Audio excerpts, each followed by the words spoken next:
Hi, everyone, and welcome to PhilanthroThink. Today, Emily and I are thrilled to be joined by someone who's truly helped shape the civic landscape in Ottawa and beyond, Manjit Basi. With over 35 years of leadership experience across business, public, and nonprofit sectors, Manjeet is a powerhouse community builder and changemaker. She co-founded Synapsity, formerly Citizens Academy, which has reimagined how people engage with local government. As chair of the TELUS Ottawa Community Board, she's helped invest over $8.5 million into nearly 600 grassroots initiatives, prioritizing inclusion, empowerment, and collaboration every step of the way. From coaching leaders through complex change to advocating for immigrant women and youth, Manjeet's work is all about putting community at the center of meaningful social change. So without further ado, Manjeet, let's dive into your journey and the lessons you've learned along the way. Welcome to PhilanthroThink. I'm really excited about today. Yeah, well, thanks for making me sound really good. Wasn't hard, honestly.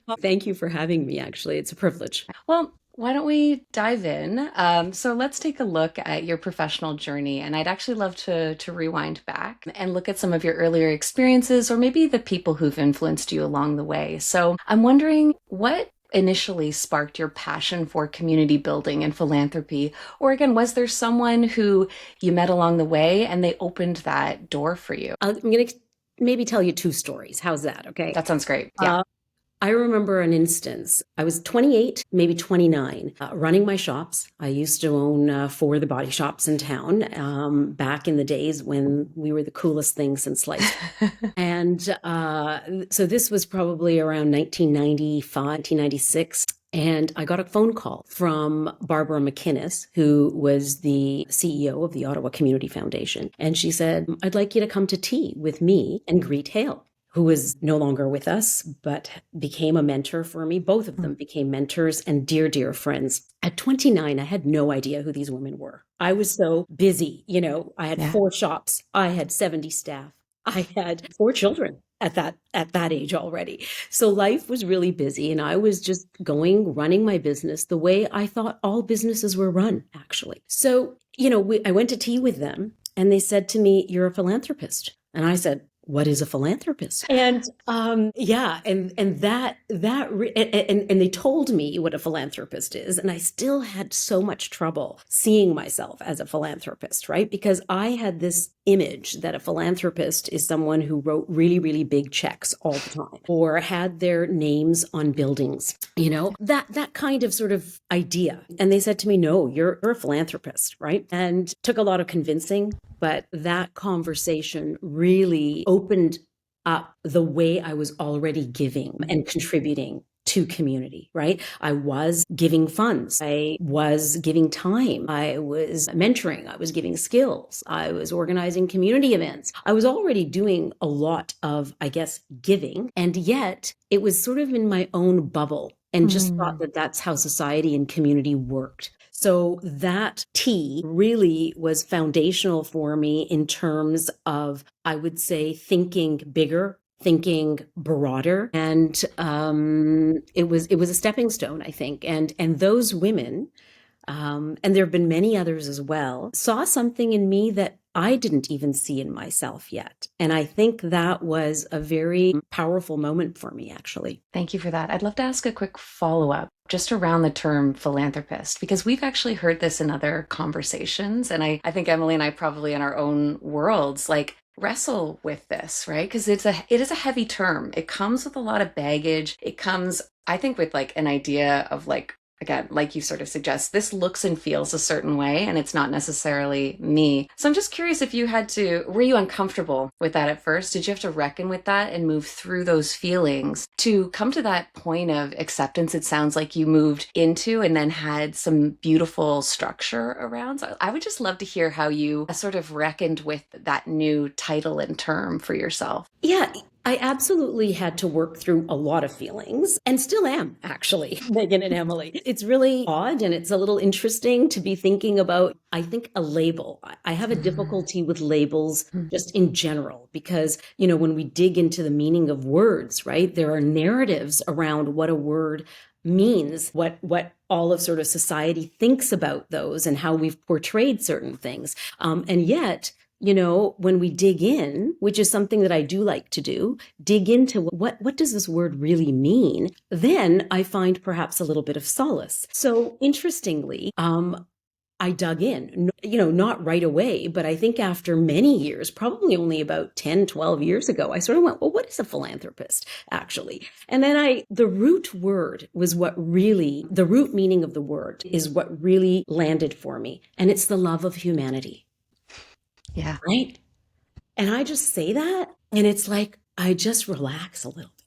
Oh, that's really beautiful. I love that you took it right to its core. And like I feel shivers when you say that, because that I think when we even talk about, just to step back really big for 1 second, we wrestle with philanthropy. We wrestle with our sector. We wrestle with the act. But I think what brings so many people back is what you've really elegantly described. So thank you very much for that explanation. I really appreciate that. Yeah. Yeah. Emily? Yeah, I think that makes so much sense and is such a beautiful way, like Megan said, of putting that. And I appreciate when I first joined this program, I kind of left philanthropy out of the title when I was explaining it to people because it felt easier to say, I'm going to study nonprofit than this like big beast of a word. And kind of throughout the course of learning more about what that means and unpacking that for myself, I feel like very similarly. Yeah, I just appreciate you sharing that. Now, I'm just curious then, if the word did stir those kind of emotions in you, why are you in? What drives you both actually to be in this program? Yeah, I'd love to hear from Emily, but I'll answer just quickly. So I think what drew me to this space and what keeps me here is actually a sense of personal accountability to the world and to the people in my circle. And when I was deciding on what direction to move in professionally, again, what kept me here, and I'm a professional fundraiser, right? Like my skill set can move in many different directions, but there is something that is really important to me around being able to go home every day and to feel like what you've described, like I've maybe in one small way or another given back to the world that I can be comfortable with and proud of, that I can share with my family and say, you know what, today wasn't a perfect day, but I did this one thing, or I saw that the work was good in this way. And I'm comfortable with that because we're only given so much time to do our work, right? And so it was that accountability and that belief that, by aligning myself with this work, it was actually on a very high level thinking about humanity and what we give back and where we choose to spend our time and where we choose to apply our talents. Because again, one can make decisions to work anywhere and spend their time anywhere, but this is what's kept me committed to the work. But Emily, what about you? Yeah, I would say in a very similar way, when I came into this, it was a space that I knew that I wanted to work in and to know more about. And so because I had some of those uncomfortable feelings, I thought that the best way for me to learn more and to have a better understanding was to go and learn and to study and to put myself in spaces where this program is great for networking and connecting, and guest speakers and classmates from all across the sector just felt like a space to come together, to learn, to unpack why I respond to the word philanthropy in certain ways versus nonprofit versus any kind of other terms that we're using, and to really find what I felt like my space was in that, I guess maybe is what drew me to this. No, that's beautiful. And, both of you speaking, something else is coming to mind for me around, what I had to move through. We all have very personal relationships with money. Mm-hmm. Yes. And I think, there's something around that in our upbringing, what we've experienced and how we've seen money move. And those of us who want to contribute with money or in so many other ways, right? There's something often that needs to be unpacked there. And for me, I had discomfort with money, right? I really did. And that brings up now actually it connects to the first question as well, but a very, very early memory. So I'm an immigrant in Canada. My father was living in Vancouver. He emigrated in around, I think it was 1959 or 1960, actually. I don't know why I can't remember the date. And then my parents had 7 daughters. I am the youngest of 7. And we emigrated. So my mom, once my father could afford a house, which was not until like I think 68. I think I was 2. No, I was only 1.5. All of us came so that we could, move here and build a life here. To make a long story short, though, was that it's a blue collar family. my father was a sawmill worker. It's not easy to support 7 girls, okay? In a culture also, there was that, was more patriarchal. So there was sort of some energy sort of around, what it means to take care of the girls, actually. And so that first summer, we arrived in May. And by June, my mother, with her 5 youngest girls, we were living in cabins in the Fraser Valley. And I was basically like a migrant berry picker, right? That even at almost 2. My mom would tell stories about how I would be crawling behind her in the rows of strawberries, right? And so there was a lot of hard work and there was a lot of sacrifice. And to come from there, to be able to go to a place where you feel so lucky to be able to contribute. And I think understanding that we can actually contribute at any level, but yet not thinking that I want to be known that I'm able to contribute was a really interesting sort of dichotomy, right, to work through. And my first sense of what it means to be generous and to be kind and to not be judgmental was in those farm communities. It was mostly immigrant South Asian women who were living there without their partners, with their children, in their own cabins, sleeping on bunk beds and things, right? But that was the only privacy you had. But there was a communal kitchen, communal bathroom. And I remember these women singing, my mother included, stepping up for one another to feed one another if one was, not doing as well one week. I also remember my mother saying I would just let one of the daughters who was old enough to take care of sick kids because she didn't want the other women to actually not have an income that day. So there was this beautiful community that was so rich and vibrant in support, in cooperation, and in just lifting each other up. And that's really never left me. And for me, that has been one of the key foundations of driving whatever I do, that how do we bring people together to be more human together? I love that. And it's sort of, I'm curious if you feel this way too, where it's that core, that experience and story. I mean, that translates, right? That translates into all of the work that we end up doing, whether it's like you're engaging with a board, you are running your business, you are donating money. But it's so interesting that, again, it's that human urge around generosity. And as you say, it's sharing space with one another, but in a way that lifts each other up, that again can show up in business, can show up in spaces that, again, through a very patriarchal structure, we move out of that space, right? But actually by recognizing that there's a reason why we're here and driving whatever it is we're driving forward. But it comes back to just, again, the core of who we are, if that makes sense. Yeah.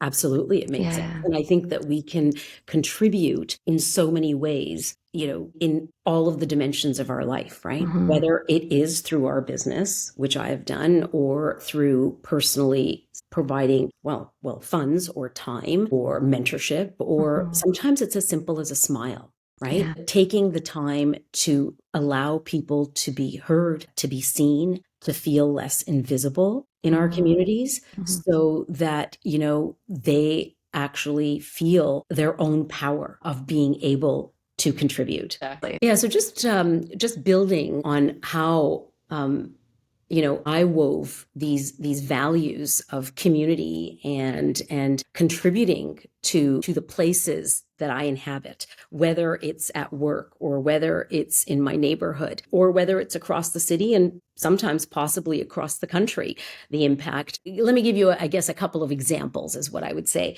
if that's all right. Being a part of the Body Shop Worldwide was a really incredible experience for me, because back when we weren't really talking about patriarchal or matriarchal cultures as much, I was 20 years old when I bought 2 of my stores. That's a whole other story, how I ended up with doing that, and then went to 4. But it was really an actual very matriarchal type of space. It was women-led. It was about collaboration. It was about lifting each other up and lifting community up. So, I think I just got really lucky. Or, what's luck? It's recognizing the threshold that's right in front of you that is yours to step through, which is what I did, because I always like to say yes. I know we talk now a lot about saying no. I understand the importance of that, But gosh, if I hadn't said yes to so many yeses in my life, there's no way that I could be where I am today, right? And some of them didn't pan out and some of them did, but wow, what a wild ride to be on. And I think where I'm going with this is, there were moments where other franchisees would say to me, she's like the values queen, because no matter what was going on, I wanted to drive the foundational values of what that business was built on. And long before, folks were talking about social and environmental governance at the Body Shop, we were talking about triple bottom line, right? How do you help the planet? How do you help society? And how do you also make money while you're doing it? Like, gosh, we all like to make money. It's okay to do that.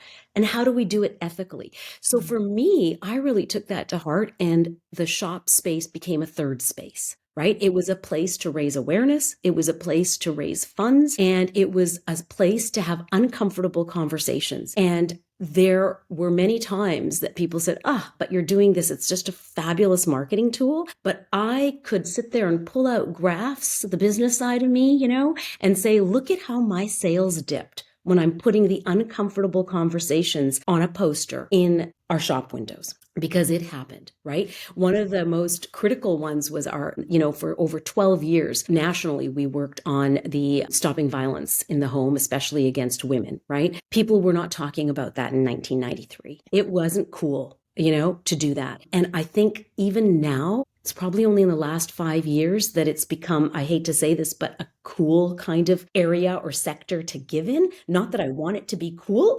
On the other hand, where it feels okay to be talking about it publicly in a way that it needs, really collaborative types of funding and systemic change, basically, to make those changes happen. Or I remember being the first local corporate sponsor for an AIDS walk, the first one ever that happened in Ottawa. And people were like, aren't you scared to support that? It's like, no, right? And I think that brings me to that idea that as a philanthropist, as a private individual, or even private foundations, we have the ability to take risk, right? Oh, yeah.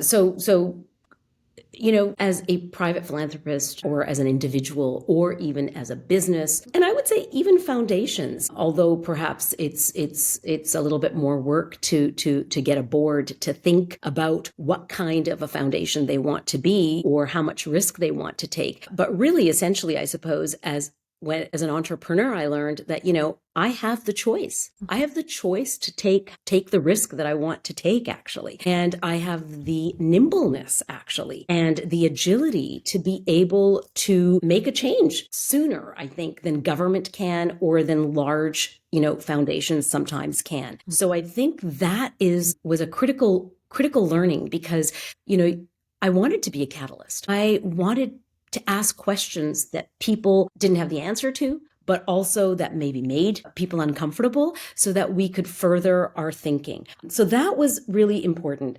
And I think the other thing that was really critical about changing, the business into, not changing, but using the business as a platform, was that, I went all in. It wasn't about raising money, and it wasn't about just giving my own money or business money. It was about education, to the point where, would convene workshops. Like, let's say, going back to the stopping violence against women, working with the Ottawa police to give self-defense workshops for my staff, because they were mostly 18 to 30-year-old women, giving an official program back then to give paid volunteer time to the staff. So a paid release program where they got to choose where they wanted to give and how they wanted to contribute, so that we could actually set up future generations and future leaders in our community. So those kind of ripple effects, I think, that are so much more holistic than just writing a check. That makes me uncomfortable too, because writing checks is important. And now, a word from IG Private Wealth Management. Hi, and welcome to PhilanthroThink's special mini episode with IG Private Wealth Management. Today, joining us is Christine Van Cowenberg. Over the coming weeks, we will speak with Christine and several others from IG about their work, as well as the broader philanthropic efforts and the advice that they offer to their clients. Christine, welcome. Thank you so much for joining us. Thanks for having me. I want to start by asking you a bit about how you advise clients about their finances, specifically how philanthropy fits into planning, both in the short and long term. What are some of the ways you help clients make that giving not only strategic but personal? We're really committed to providing our clients with comprehensive financial plans, and we want to help them create lasting legacies. A lot of our clients want to give to charity. They just may not be sure how to best do that. So we have experts coast to coast who work with their clients, and they help them to create customized charitable giving plans that work for them and help them meet their goals. In many cases, they do that by using the IG Charitable Giving Program, which is a donor advised fund. And the beauty of that is it's very simple. You make one gift, you receive one charitable receipt, but then you can choose when and how to distribute those funds over a period of perhaps several years, and perhaps even after you pass away, your children or grandchildren or others could be involved in making those decisions. So it's a fabulous solution because it gives you many of the perks of a private foundation without any of the hassle or administration that would come with a private foundation. And for many of our clients, it really is a fabulous solution. Well, thanks very much for having me. And at IG Private Wealth Management, we're very proud to be a sponsor of the PhilanthroThink podcast. And I'm looking forward to hearing our advisors speak about their situations with their clients and how they've helped them over the course of the next few weeks. As am I. Thank you. Now, back to the show. So we're tracing this thread as we've been talking about. The next kind of step, or maybe this isn't the best way to describe it, but another piece of the work that you did was founding Synapsity. And so I'm just wondering if you can talk to us a little bit about how that took place, what led you to doing that, how you view that as being connected to the work that you've been previously talking about. Yeah, we've been talking a lot about weaving, actually. And I think the thread that's been woven through all of the work that I've done really is about creating spaces that lift others up to creating change that they want to see in their communities, I think, right? So there's something about that. Now, even before Synapsity happened, I'm going to go way back to that when I was 29 or 30 to be 29, that I was asked to begin a leadership program that was to create the next generation of leaders. And that was Leadership Ottawa, founded in 1996. And that's what Greet and Barb had asked me to come and take a part of, right? And then going on to, I think I was 31, sitting on the board of the Ottawa Community Foundation, right? I was just like, wow, there are so many ways for us to contribute, I think, right? And what does actually money and talent actually do? And what happens when we actually bring that together? That curiosity in me has been fueling,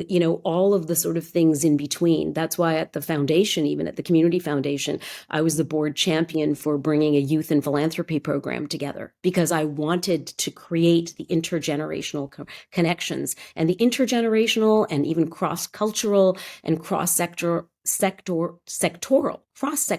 conversations that would open up new ways of thinking, I think, right? That's pretty critical for me. And new ways of thinking and new questions. Okay? When I say new questions, I think actually good questions are the answers.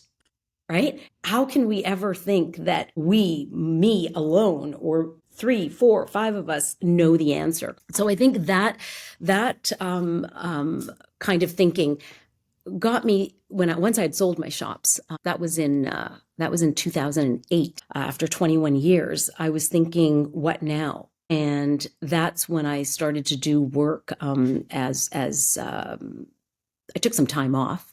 I needed some time to breathe. And I slow down a little bit.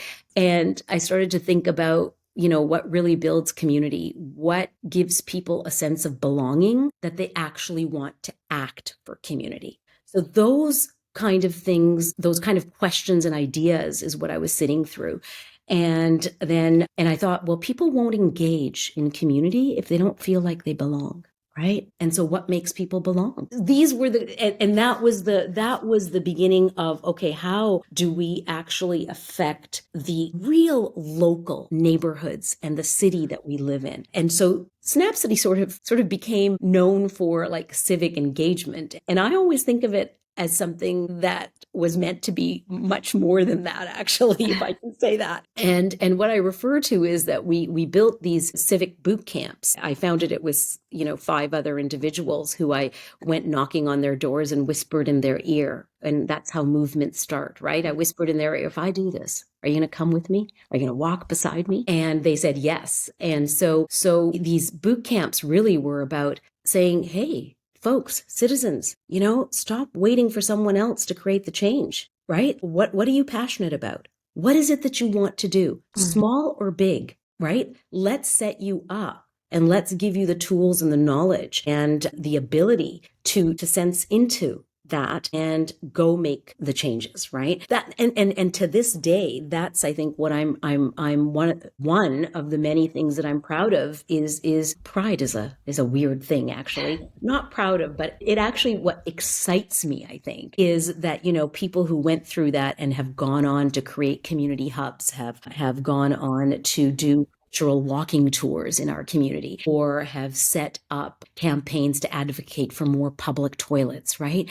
I mean, there are just beautiful things that happen when you believe in people, but also allow them to make the change they want to make and don't really downstream that this is what you have to do. This is what good community building is. It's more that internal invitation that you are asking of them, right? Like that's what I'm hearing from you. As you say, it's not about prescribing, this version of community, but it really sounds like, again, it's created by the people who are participating in it, if I'm understanding you correctly. Absolutely. Yeah. So Synapsity, sure, I can say I was a founder, but actually I always said, no, it doesn't belong to me. It doesn't belong to any of the founders. It actually belongs to the people. Yeah.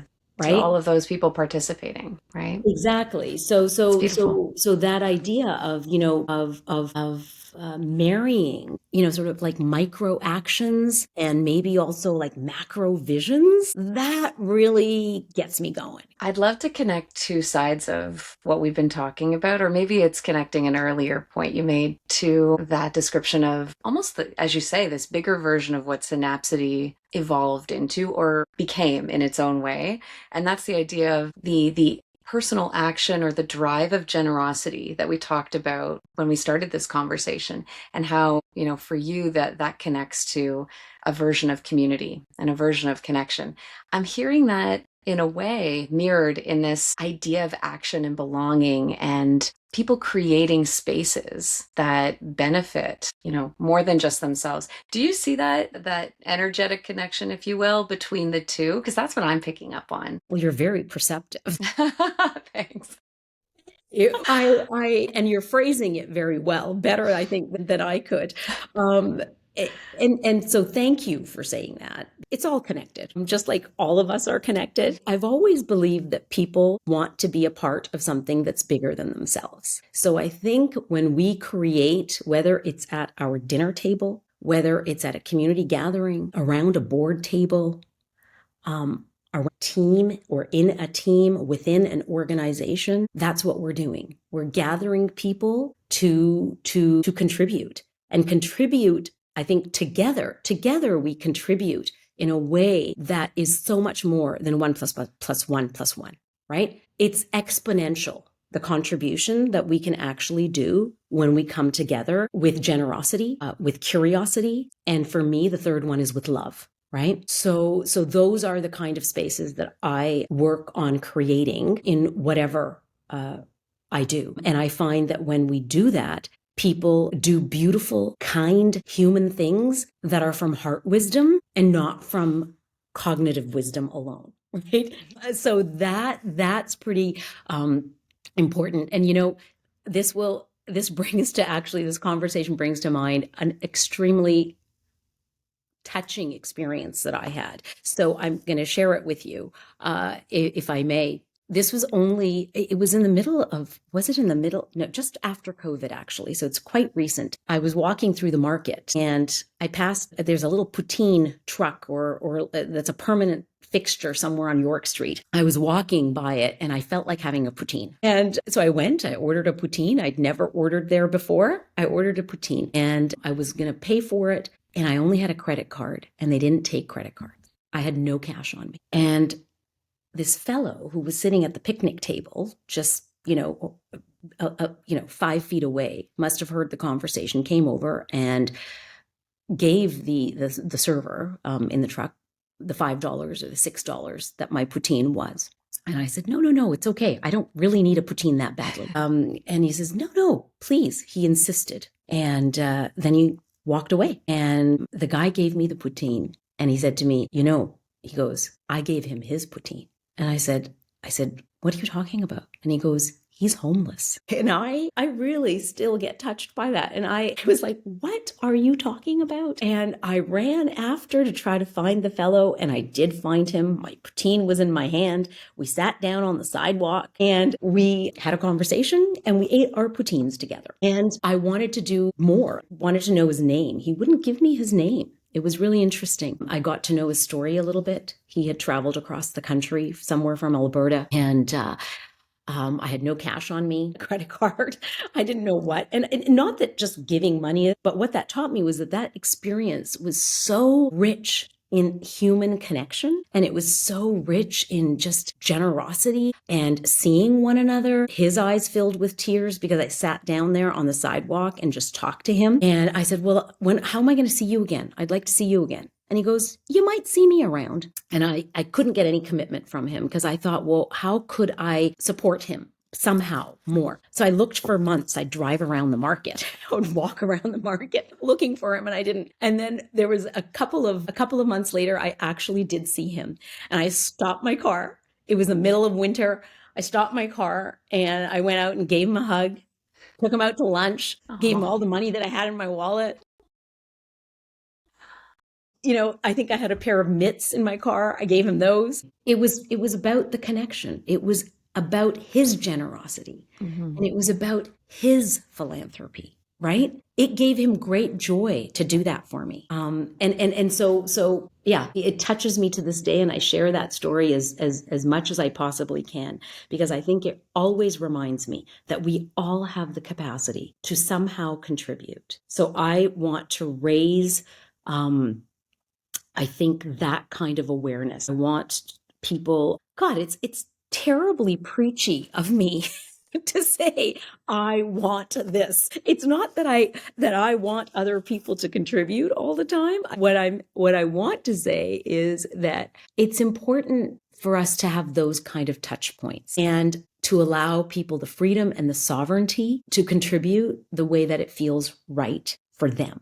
And I think that that's what's needed, actually, and that's how I'm sort of shape-shifting my way into what do we need to do now as a philanthropic sector, as philanthropic individuals, or as a community. How do we actually really create the conditions so that we can really address some of the root causes and not feel like we're running on hamster wheels all the time? Yeah. And if I could add, because that's a beautiful story. And I think what I take away from that too is, that was not a transactional interaction between you and that person. It was, again, infinite, right? We don't know who's going to hear this story on this podcast. We don't know how it's going to resonate with those folks who you've now shared this with as well. Like it is that demonstration that something that is so simple and personal from that person who bought you the poutine, like the capacity of that action is massive. So thank you for sharing that story. That is going to stick with me. That was beautiful. So Manjit, we've talked a lot about, again, personal acts of engaging with generosity, belonging, giving in lots of different ways. I'm just curious, though, how this is showing up for you when it comes to the work you do on boards or the work that you're doing that's maybe more plugged into systemic change. And I'm wondering if you could reflect on that. Yes. Thanks for asking that question, Megan. It is something that I sit with quite a bit.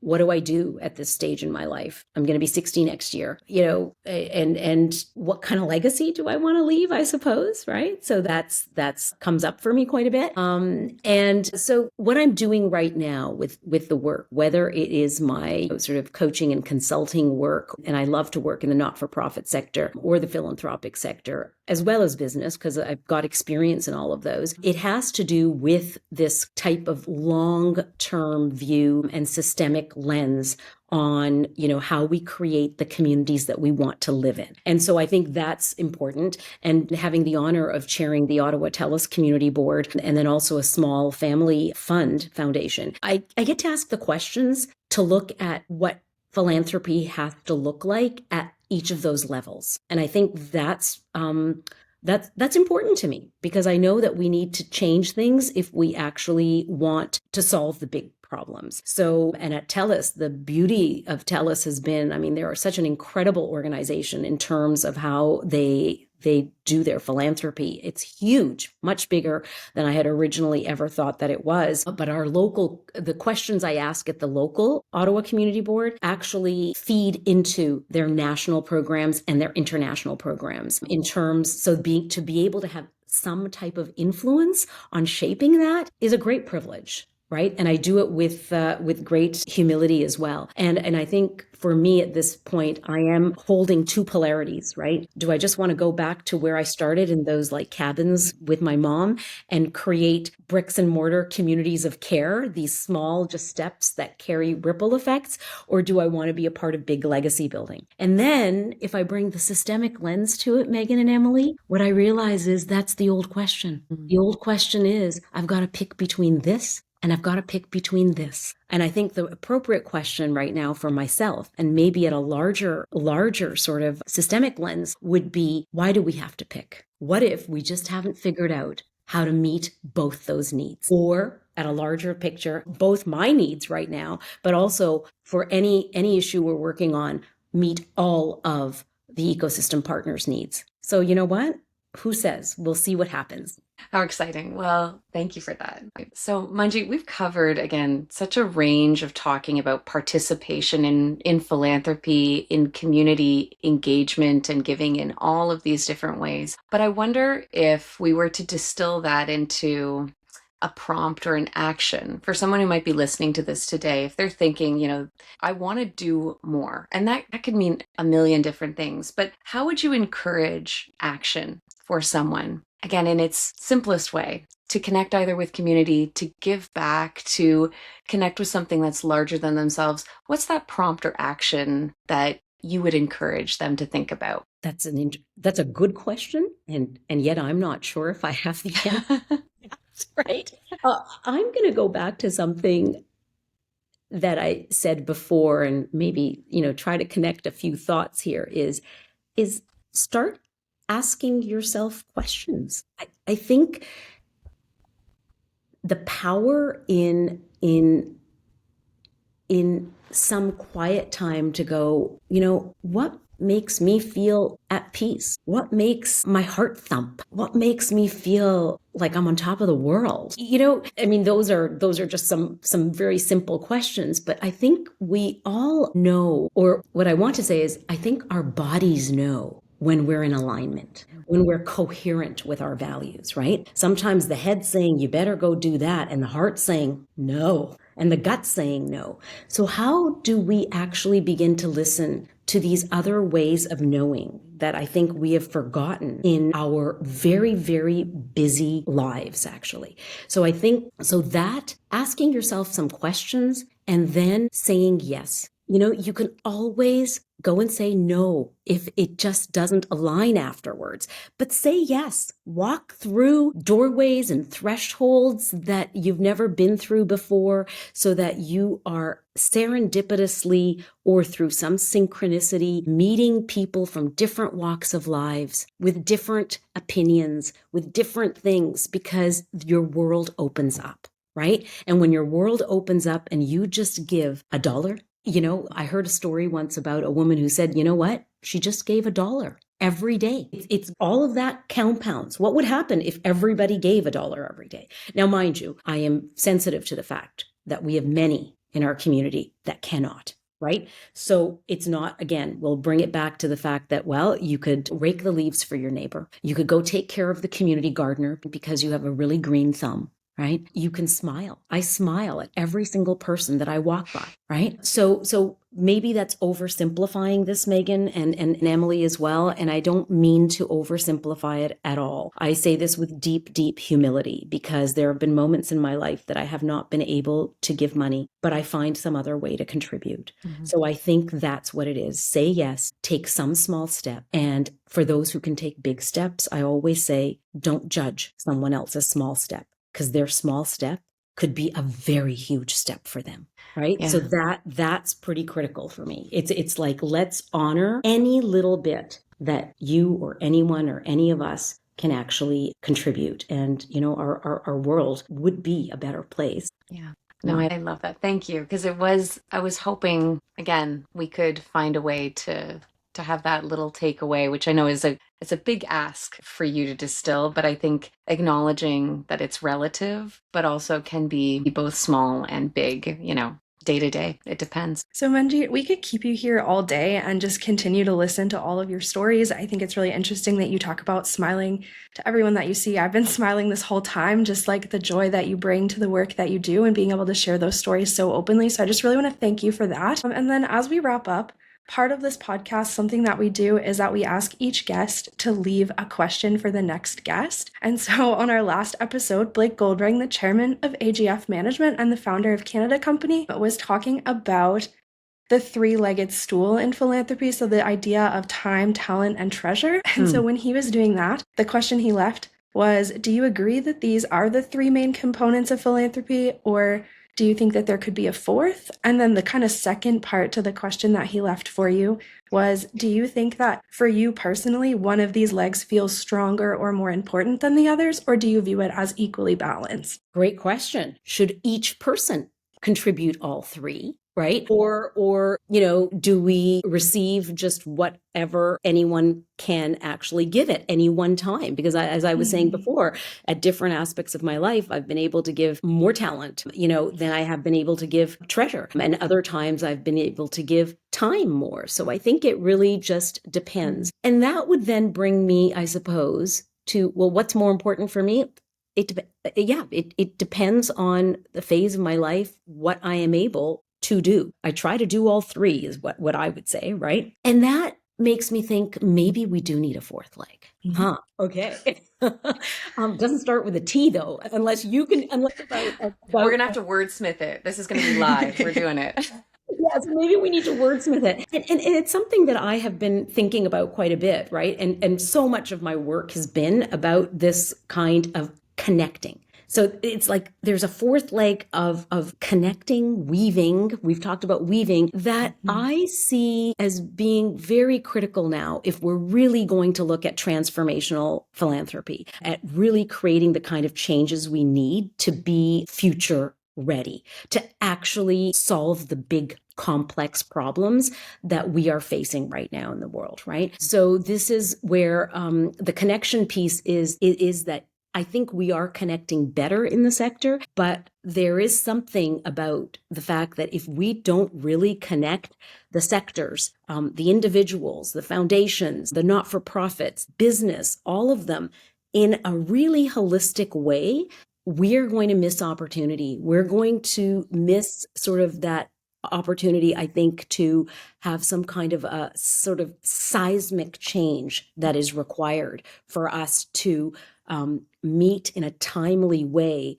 the complexity that the world is facing right now, while designing for the future, while also meeting the needs of today. It feels like a very long answer to maybe no a question that deserved a simpler answer. And no, I was just thinking maybe again that fourth leg, it has to be something that is more related to like that transformation that's outside of yourself, right? Because I think the three-legged stool in many ways reflects on the individual, but Manjeet, I think what you've brought in is that ripple effect that we've also talked about today. So that was a great answer. I loved it. Yeah. Yeah. And what do you girls think though? I just called you girls. That sounds That's horrible. Okay. It's fine. Yeah, Emily, what do you think? How do you reflect on the the time, talent, and treasure, which we do talk a lot about in our Mhm. our journey through this program, I've noticed. But I do think that connecting people together and that idea of transformation and working outside of yourself, I think that what stood out to me the most as you were answering that question is that you were saying maybe not everyone has to have each piece at each time, and that we can kind of come in together. Maybe it's not so individual and it is kind of more of a collective where one leg can be stronger when other legs maybe need a break. And I know that when you're talking about a three-legged stool, like you have to have all three legs and they have to do the things that they have to do. But when we're talking about a group of people coming together, I think that's such a beautiful way to view that. And That just made me think about going from ego to eco, sort of like egocentric to ecosystemic kind of giving. Yeah. Well, thank you. It's a great question. And again, questions help us to actually hopefully get closer to even better questions to ask. agreed. And on that note, it's now our turn to see what question you would ask of our next guest. So we don't know who the guest is. It's going to be a surprise for us all. But if you were asking a question that's important to you of someone in the sector, what would you want to ask them, or what would you want to have us ask next time? Well, a question to ask your future guest, and you don't know who the future guest is. So that's interesting because sometimes you frame the question based on perhaps the person and the context, right? Person and place. But we've been talking a lot about weaving and, storytelling and, how we tether ourselves to our values and really give in that authentic way. Well, wait a second. There's our fourth word. So it's time, it's treasure, it's talent, and tether. Okay. Nice. There's our four-legged stool.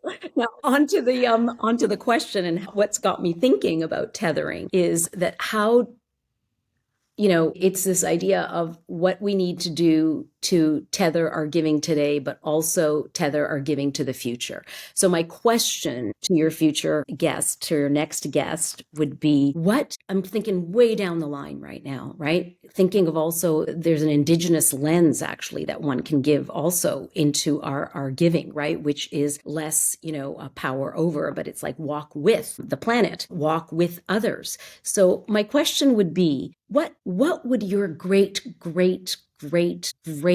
grandchildren and the great grandchildren of those who you are partnering or are in relationship with your philanthropy, what would they ask you to do right now with your philanthropy? What would they ask you to do that would be most generous and be the greatest gift to change our world for the better? That is going to be a really important question to ask. I certainly can't wait to see the answer we get.